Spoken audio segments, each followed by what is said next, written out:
पड़े हुए हैं। स्नान की बात छोड़ो, खाने तक को नहीं है, खाने की बात छोड़ो, देखने तक को नहीं है। उन्हीं दो ग्वालों की वजह से, क्योंकि मक्खन मिश्री दही दूध मथुरा आने से रोक दिया। विचित्र है वंशी वाला मेरे शासन का मुख मोड़ दिया। क्यों नहीं महाराज? इतना ही नहीं, और भी उपद्रव है, अनेकों है।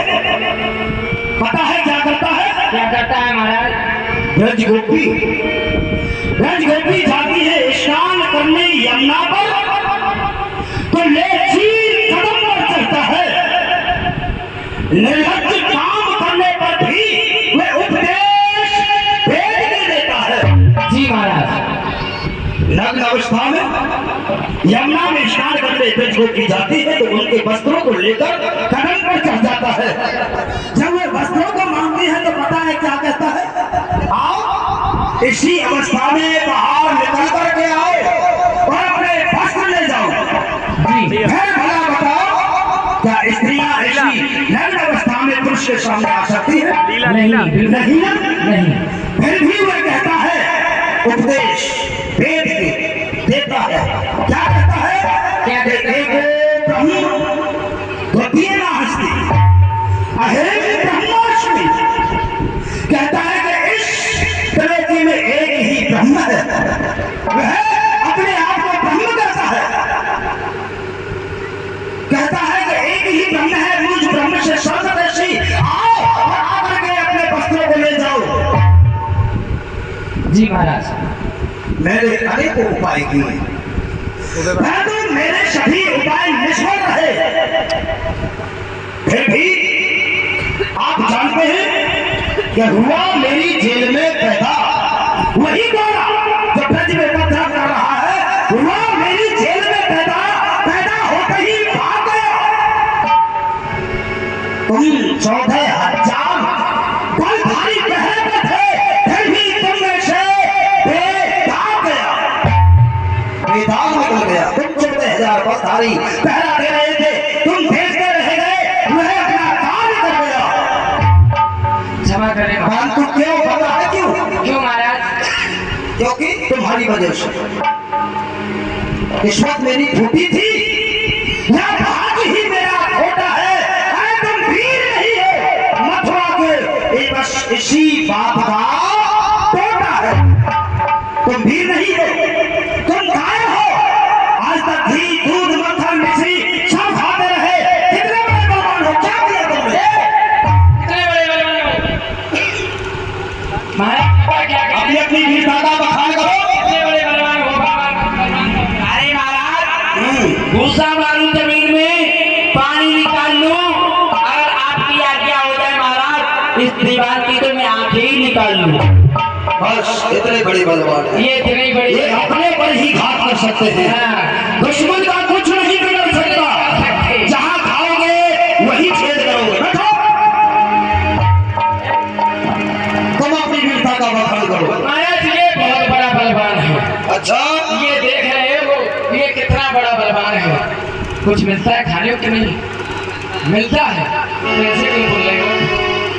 आपके ही शासन में है, पता नहीं क्या क्या देते हैं खाने को। महाराज, आकाश से भेंट गिरी, पृथ्वी पर कीच है, आपके दुश्मनों की जान तो महाराज मेरी मुट्ठी के बीच है। अरे वाह झांडू, वाह! तो मसल डालो उस मुट्ठी को, मसल डालो उस मुट्ठी को जिसमें हमारे दुश्मनों की जान मुट्ठी के बीच में कैद है। तुम कहो।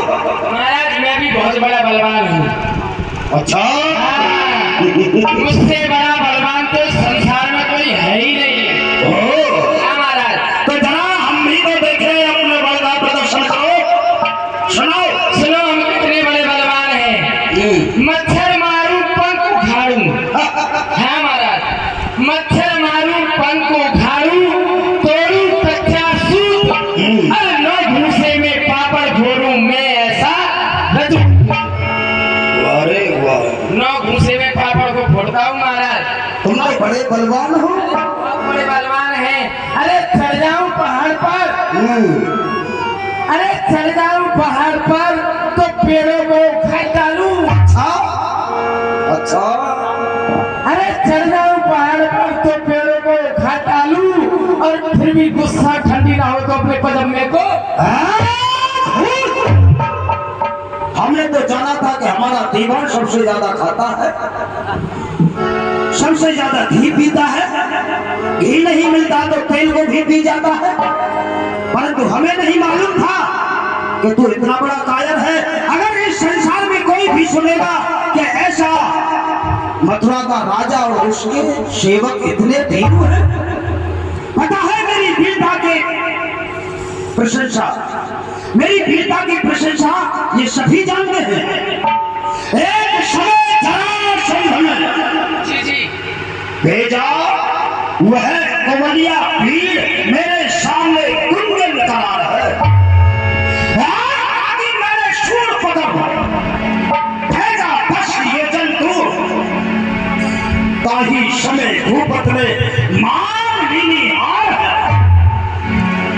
हार मान भूपत में दहरी अपनी दोनों सुधा अस्थि और पाप की। जी महाराज।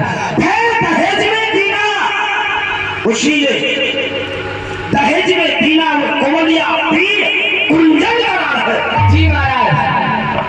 ताही समय से मैं विख्यात हुआ इस विश्व में, ताही समय से मैं विख्यात हुआ इस विश्व में।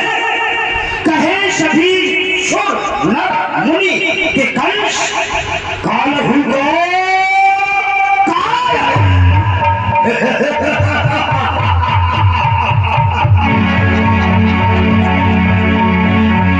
परंतु सेवक महाराज यहाँ तक तो वीरता की बड़ाइयां हाँकते रहे। इससे आगे हमें ये बताओ कि हमारे वो काल, हमारे दुश्मन जो ब्रज में रह रहे किस तरह से मारे जाए। महाराज अब तो जानते हो